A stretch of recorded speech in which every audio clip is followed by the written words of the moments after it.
Good morning student, કેમ છો? મજામાં છો? આજે આપણે ધોરણ 10 માં આગળ હોય ચેપ્ટર નંબર 6 માં જૈવિક ક્રિયાઓ વિશે અભ્યાસ કરીશું. બરાબર? જૈવિક ક્રિયાઓ જે ચેપ્ટર છે એમાં આપણે ભણ્યા હતા કે છેલ્લે ખોરાકનું વહન કેવી રીતે થાય એની બધી માહિતી કરી હતી. તો હવે આગળ આપણે ઉત્સર્જન.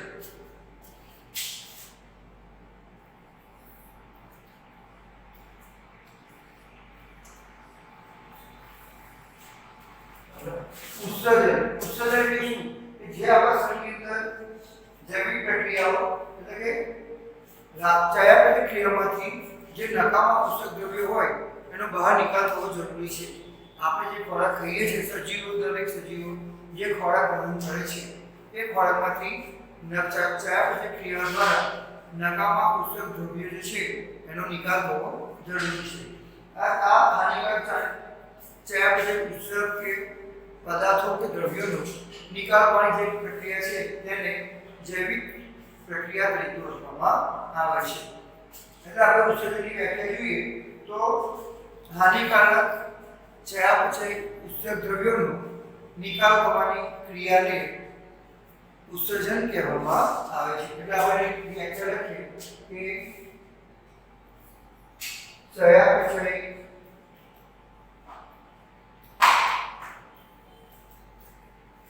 ક્રિયા દ્વારા ઉત્સર્ગ પદાર્થનો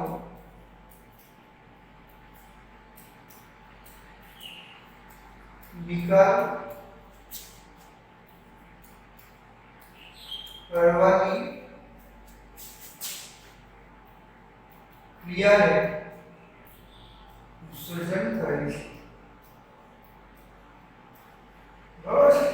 જે આપણે પ્રક્રિયા કરીએ છીએ ક્રિયા આપણા શરીરમાં એમાં જે નકામા દ્રવ્યો પદાર્થો ઉત્પન્ન થાય અને નિકાલ કરવાની ક્રિયાને ઉત્સર્જન કહેવામાં આવે છે.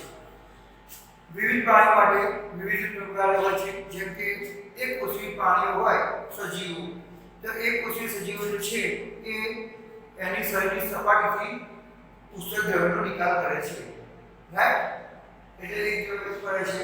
જ્યારે બહુકોષી સજીવો માટે વિશિષ્ટ અંગોનો ઉપયોગ થાય છે. જેમ કે આપણે મનુષ્ય છે તો આપણા મનુષ્યમાં કેવી રીતે ઉપયોગ થાય છે? તો કે આપણે કિડની દ્વારા, બરાબર છે, પછી આપણે ત્વચા દ્વારા જે પરસો નીકળે એ જ પરસોથી કરી આપણે નકામા દ્રવ્યો બહાર નીકળે છે. તો અહીંયા આપણે આજે જોઈશું માનવમાં ઉત્સર્જન.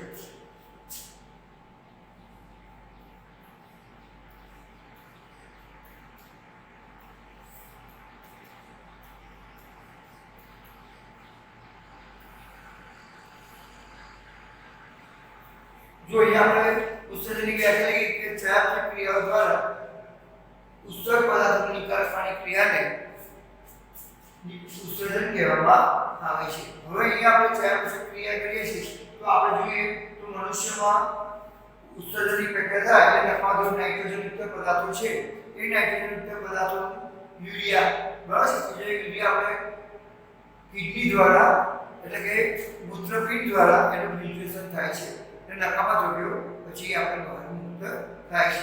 એટલે એ આપણે જોઈએ તો એ આપણે આકૃતિ જો કરીએ છીએ મૂત્રપિંડની,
અહીંયા જો કિડની છે, એક જોડ મૂત્રપિંડ આવેલા છે, એટલે આપણે પહેલા એની આકૃતિ નામ લીધું કરી લઈએ.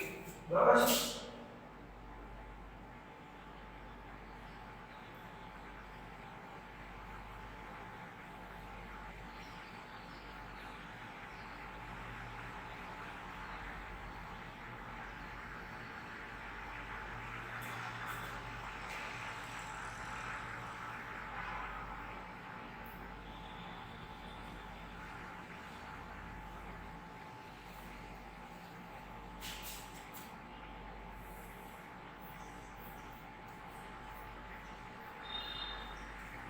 મૂત્રમાર્ગ, પછી આ છે મૂત્રાશય,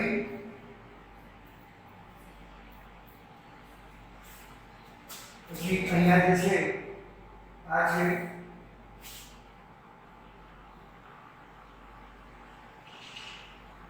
ડાબી મૂત્રવાહિની,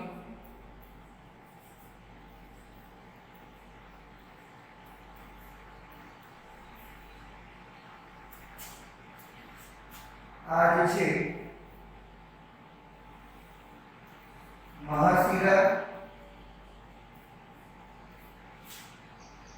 આ છે મૂત્રપિંડ,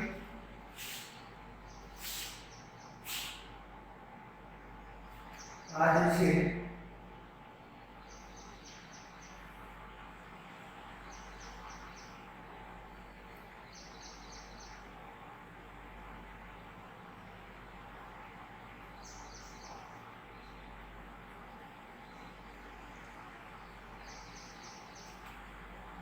મૂત્રપિંડ, આ જે છે ડાબું મૂત્રપિંડ, ડાબી મૂત્રવાહિની શિરા,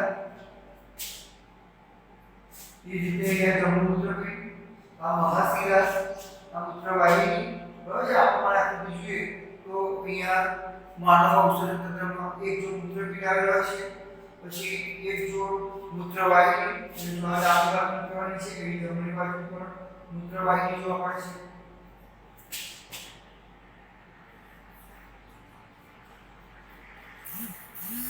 એટલે અહીંયા આપણે લખી શકીએ કે માનવ અવશોષણ તંત્રમાં એક જોડ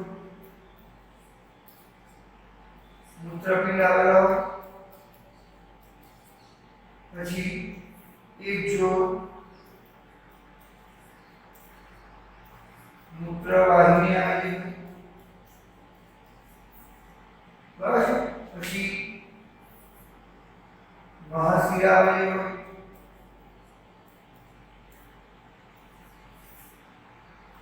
મૂત્રાશય આવેલો હોય,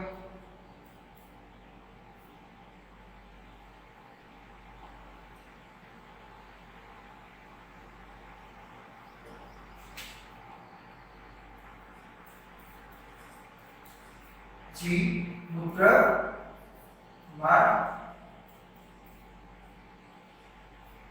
જોવા મળે છે.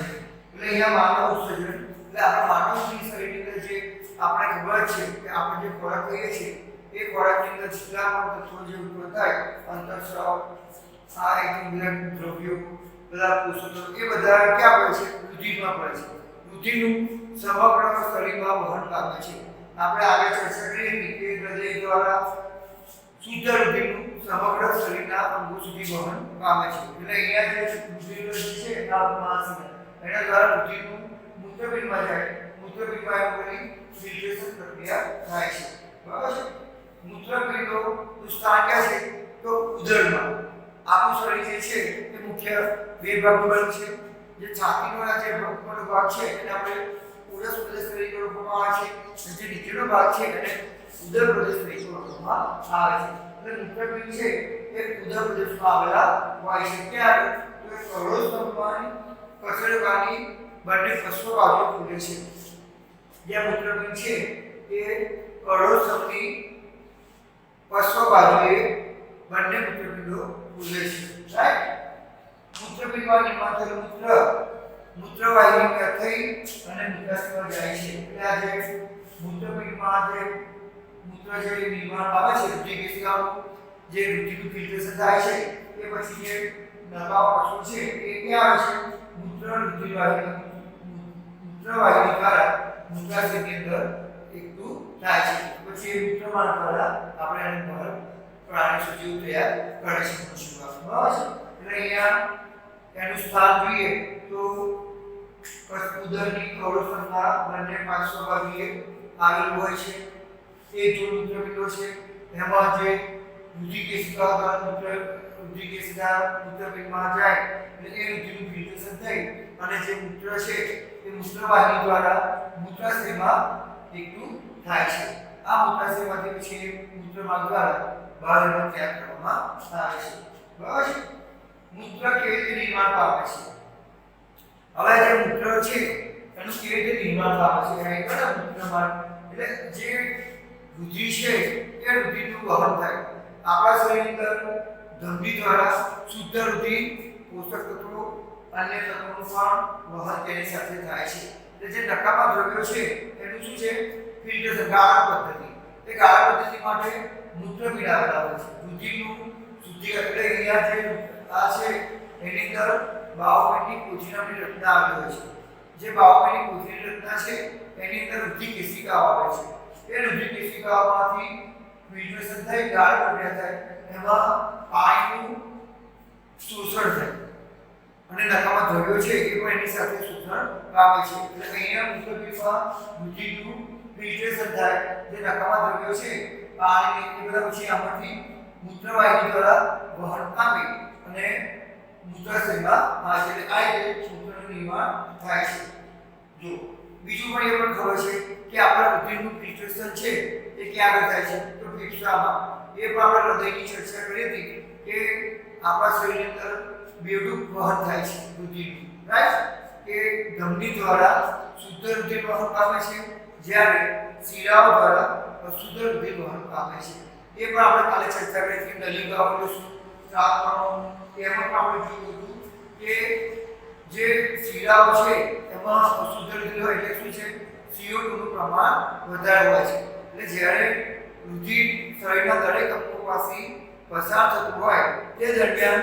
કોષોમાંથી CO2 વાયુ શોષણ પામે ક્યાં અને O2 વાયુ કોષોમાં ઉમેરાય છે એમ જેમ ક્રમશઃ રુધિર પસાર થતું જાય અને આપણે ખબર છે કે શિરાઓ દ્વારા શરીરના સમગ્ર અંગોમાંથી રુધિરનું વહન હૃદય તરફ થાય છે બરાબર જ્યારે ધમની દ્વારા હૃદયથી સમગ્ર શરીર તરફ શુદ્ધ રુધિરનું વહન પામે છે એટલે અહીંયા આપણે જે અશુદ્ધ રુધિર છે એ જમણા ક્ષેપકમાં ફુસ્ફુસીય ધમની આવેલી હોય છે એ ફુસ્ફુસીય ધમની દ્વારા અશુદ્ધ રુધિર વહન પામે ક્યાં ફેફસા તરફ વહન પામે ફેફસામાં આપણે ખબર છે એની પર આપણે ફેફસા વિશે અભ્યાસ કરીશું કે ત્યાં વાયુ કોષો આવેલા છે વાયુ કોષોની અંદર જ્યારે એ ફુસ્ફુસીય ધમની છે તે ત્યાંથી જાય રુધિર તે દરમિયાન વાયુ કોષો ફેફસામાંથી ઓક્સિજન વાયુ ઉમેરાય છે જે આપણે અશુદ્ધ રુધિર કહીએ છીએ એ અશુદ્ધ રુધિરમાં વાયુ કોષોમાંથી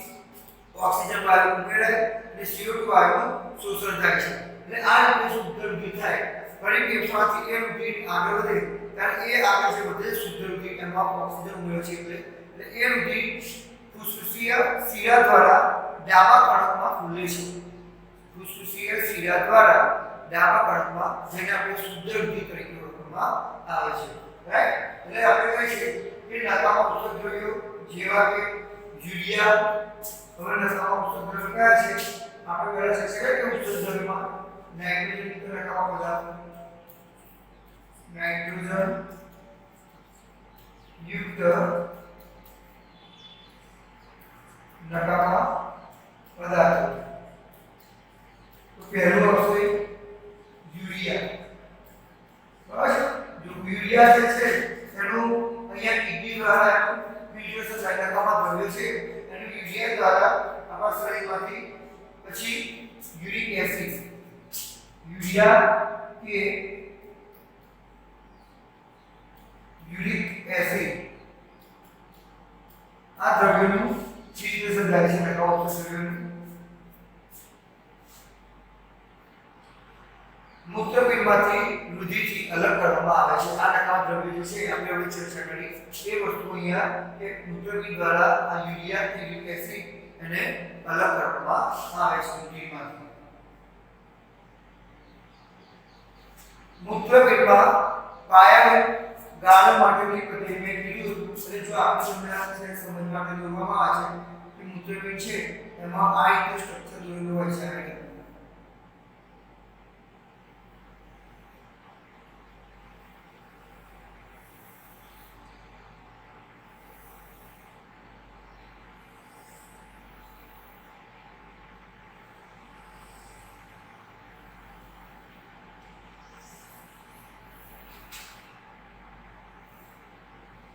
जो आ शब्द છે એટલે આ જે રચના છે એને શું કહેવામાં આવે છે બાહુબંધની કોથળી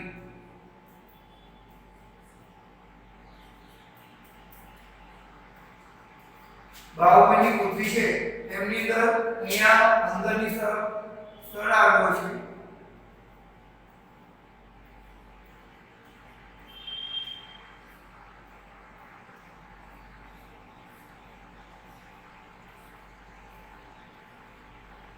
જેને રુધિર કેશિકા કક્ષુકા જાળ કહેવામાં આવે છે આ જે રચના છે એને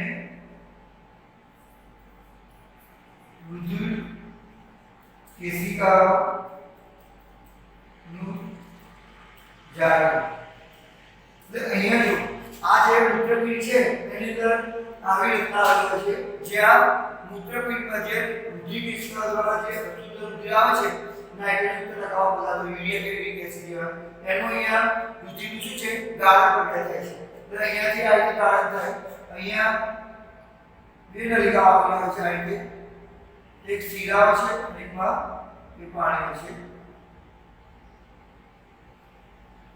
બરાબર આ જે છે એને હેમ્બેલનો પાસ એટલે અહીંયા શું છે પાણી NaCl આ બધા દ્રવ્યોનું શોષણ થાય અભિશોષણ થાય છે એટલે આગળ જ્યારે અગિયાર આપવામાં આવશો ત્યારે તમને વિશેષ માહિતી આપવામાં આવશે અત્યારે તમારે ફક્ત એટલું ખ્યાલ રાખવાનું છે કે મૂત્રપિંડમાં બાહુબંધની કોથળી જેવી રચના આવે છે જે ગાળાની પદ્ધતિ છે મૂત્ર જે રુધિર છે એનું ગાળાની પ્રક્રિયા થાય છે એમાંથી યુરિયા કે યુરિક એસિડ જેવા પદાર્થો રુધિરમાંથી ગાળાની દ્વારા દૂર થાય અને શુદ્ધ રુધિર પછી શરીરના સમગ્ર અવયવો વહન પામે છે આ રીતે આકૃતિ છે બરાબર છે એટલે અહીંયા પાણીનું શોષણ થાય સોડિયમ ક્લોરાઇડ બસ આ બધા દ્રવ્યો આ બધા છે ક્લોરીન એના બધાનું સોડિયમ આ બધા દ્રવ્યોનું શોષણ આ રીતે મૂત્રપિંડમાં થતું જોવા મળે છે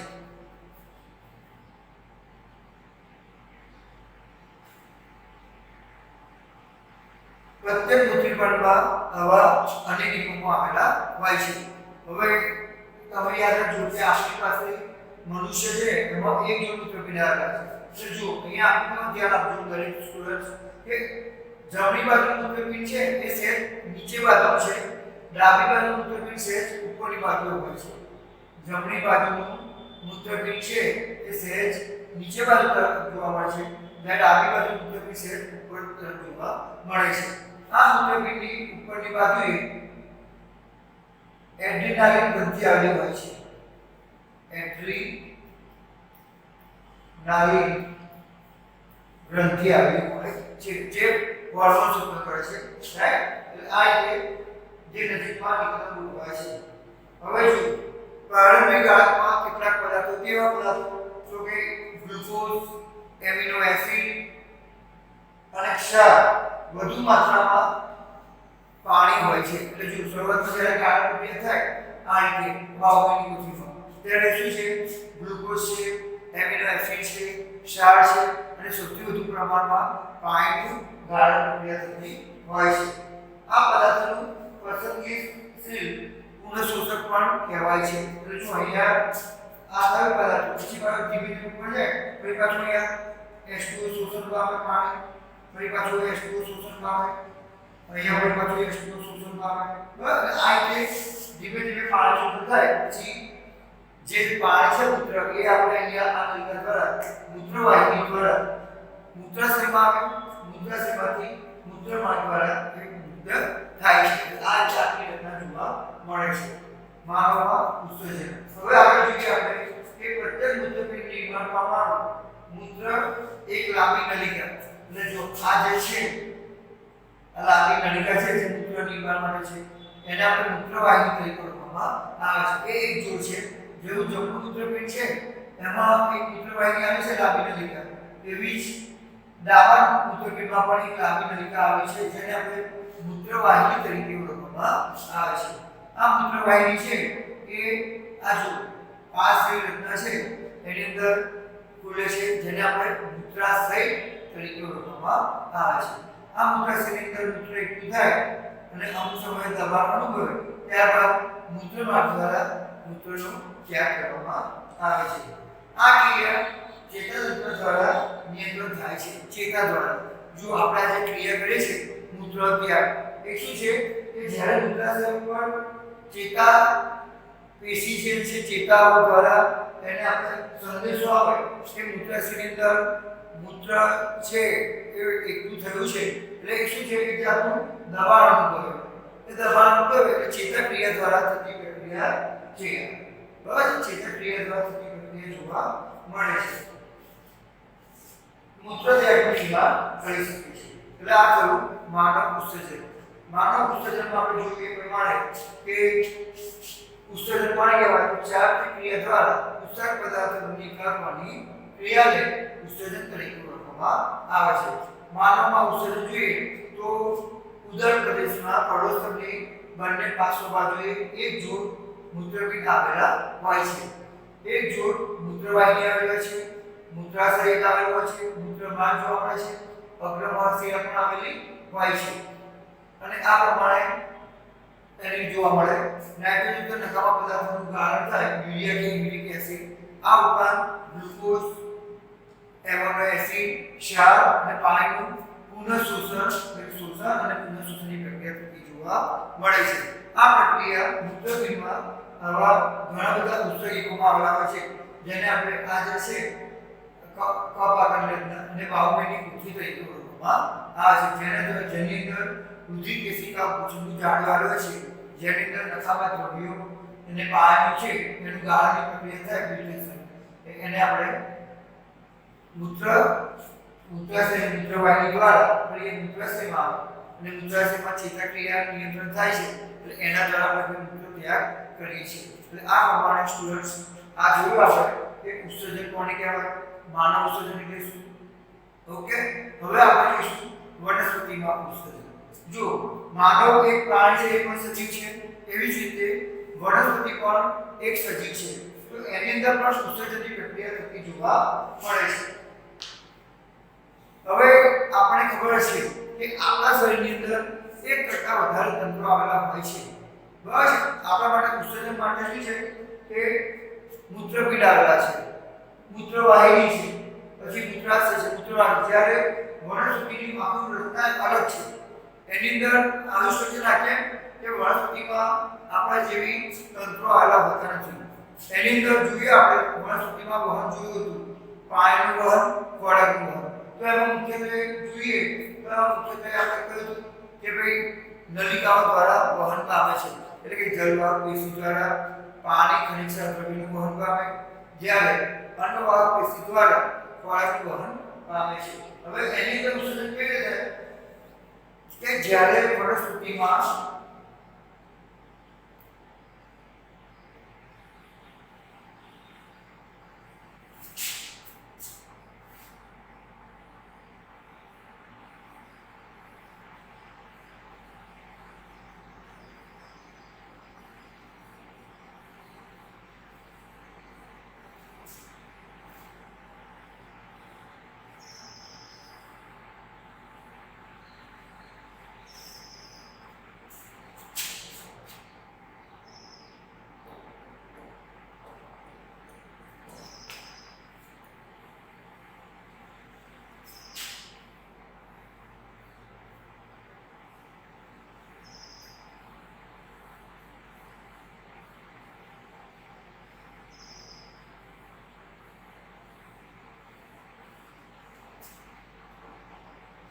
હવે આપણે જોઈએ વનસ્પતિમાં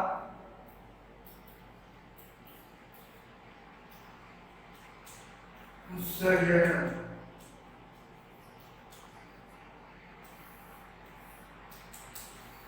વનસ્પતિમાં આપણે જોઈએ કે વનસ્પતિ છે એ સ્વયંપોષી છે એટલે પોતાનો ખોરાક જાતે જ બનાવે છે.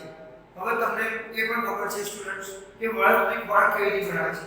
વનસ્પતિ પ્રકાશ સંશ્લેષણની પ્રક્રિયા કરે છે. પ્રકાશ સંશ્લેષણ એટલે શું તમને ખબર છે? પ્રકાશ વત્તા સંશ્લેષણ એટલે પ્રકાશનો જે સંગ્રહ થાય એને આપણે પ્રકાશ સંશ્લેષણ કહેવામાં આવે છે. એટલે અહીંયા આપણે પ્રકાશ વત્તા સંશ્લેષણ એટલે પ્રકાશ સંશ્લેષણ કહેવામાં આવે છે. સંશ્લેષણ એટલે કે સંગ્રહ પામવું. હવે આપણે ભણી ચૂક્યા છે ચેપ્ટર 12 માં કોષની અંદર કે હરિતકણ છે. હરિતકણમાં ક્લોરોફિલ A આવેલું હોય છે. એ ક્લોરોફિલ A ને કારણે આપણે પાણીનો રંગ ક્યાં છે? લીલા રંગના જોવા મળે છે. એ ક્લોરોફિલ જે છે એ પ્રકાશ સંશ્લેષણની પ્રક્રિયા કરે છે. સ્ટુડન્ટ ધ્યાન રાખજો કે પાણીમાં ક્લોરોફિલનું પ્રમાણ હરિતકણો વધારે પ્રમાણમાં હોવાથી લીલા રંગના પણ દેખાય છે. એ પાણીમાં પ્રકાશ સંશ્લેષણની પ્રક્રિયા થાય છે. એટલે જે સૂર્યનો પ્રકાશ છે એ પ્રકાશનો સંગ્રહ પાણીમાં થાય છે. કેમ કે હરિતકણમાં ક્લોરોફિલ આવેલું હોય છે. આ ક્લોરોફિલ પ્રકાશનું સંશ્લેષણ એટલે પ્રકાશનો સંગ્રહ કરે છે. આ પ્રકાશનું સંશ્લેષણ સંગ્રહ થાય એટલે આપણે શું કરીશું કે એમાં રાસાયણિક પ્રક્રિયા થાય. કઈ રાસાયણિક પ્રક્રિયા? તો કે CO2 H2O. બસ આ રાસાયણિક પ્રક્રિયા થાય છે. એટલે CO2 H2O કોની હાજરીમાં? તો કે ક્લોરોફિલ.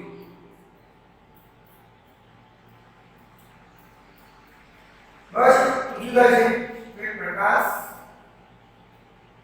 સંશ્લેષણ.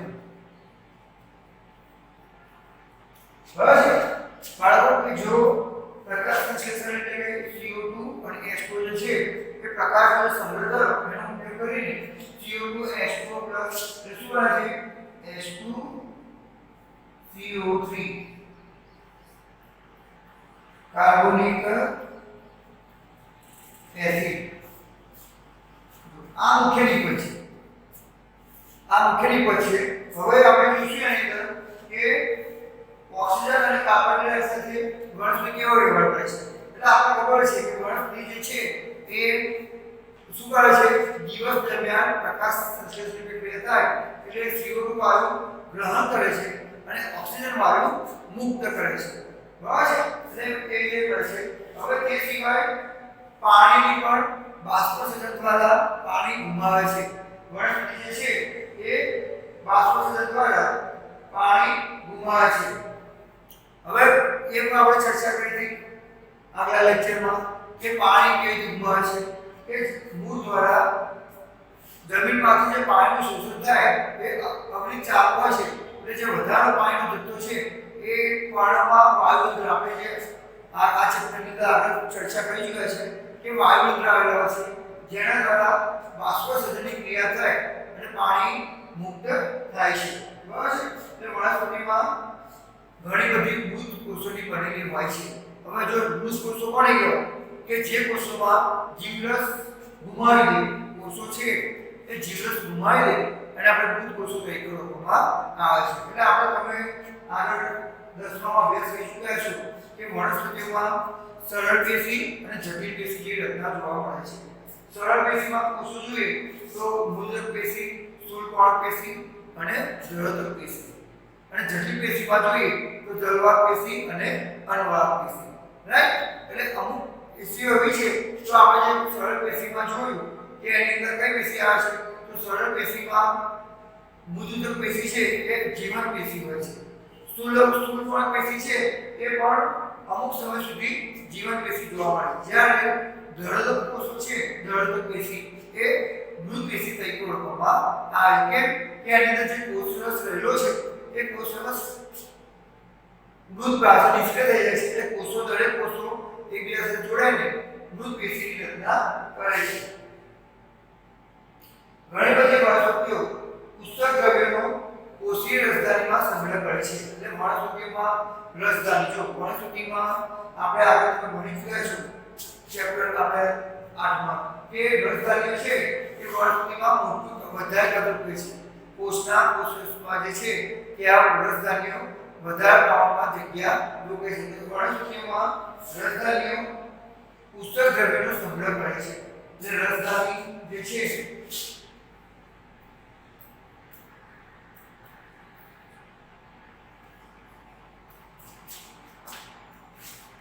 ઉત્સર્ગ દ્રવ્યનો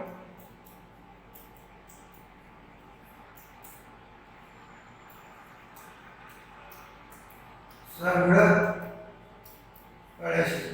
બસ વનસ્પતિમાં રસધાન્ય ઉત્સર્ગ દ્રવ્યનો સંગ્રહ કરે છે. વનસ્પતિઓ પરથી પર્ણખરજ એટલે આપણે જો પાનખર ઋતુ કહે છે ને કે ભાઈ પાનખર ઋતુ છે એટલે પાનખર ઋતુ એટલે શું કે જે રસધાન્ય છે એમાં જે ઉત્સર્ગ દ્રવ્ય ભેગા થયા એને કારણે કોષો છે એ પોતાની જે કોષોની પ્રક્રિયા ધીમે ધીમે ધીમી થતી જાય છે. એટલે કોષોમાં શું છે ક્લોરોફિલનું પ્રમાણ ઘટતું જાય, પ્રકાશ સંશ્લેષણની પ્રક્રિયા ઘટી જાય, એ ખોરાક બનાવવાની ક્રિયા ઓછી એટલે એ પર્ણો શું છે ધીમે ધીમે ખરી પડે છે. એટલે પર્ણો ખરી પડવાની ઘટનામાં પણ ઉત્સર્ગ દ્રવ્યનો ભાગ હોય છે. અને અન્ય ઉત્સર્ગો જેવા કે રેઝિન અને ગુંદર સ્વરૂપમાં જળવાત પેશીમાં સંચય પામે છે. વનસ્પતિમાં નકામા ઉત્સર્ગ દ્રવ્યો જેવા કે રેઝિન કે ગુંદર સ્વરૂપમાં જૂની જળવાત પેશીઓમાં જોવા મળે છે.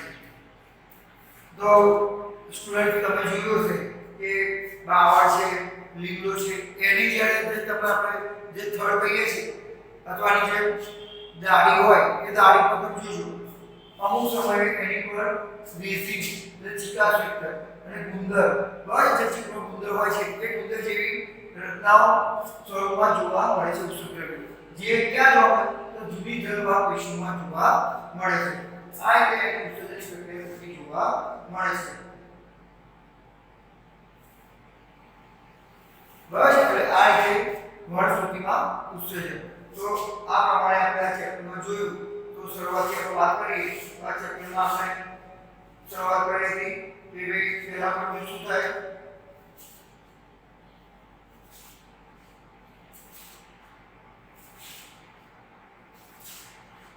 जो यहाँ पे पहले तो जैविक क्रिया એટલે શું જૈવિક ક્રિયાઓ કેવી રીતે થાય છે એની વાત કરી.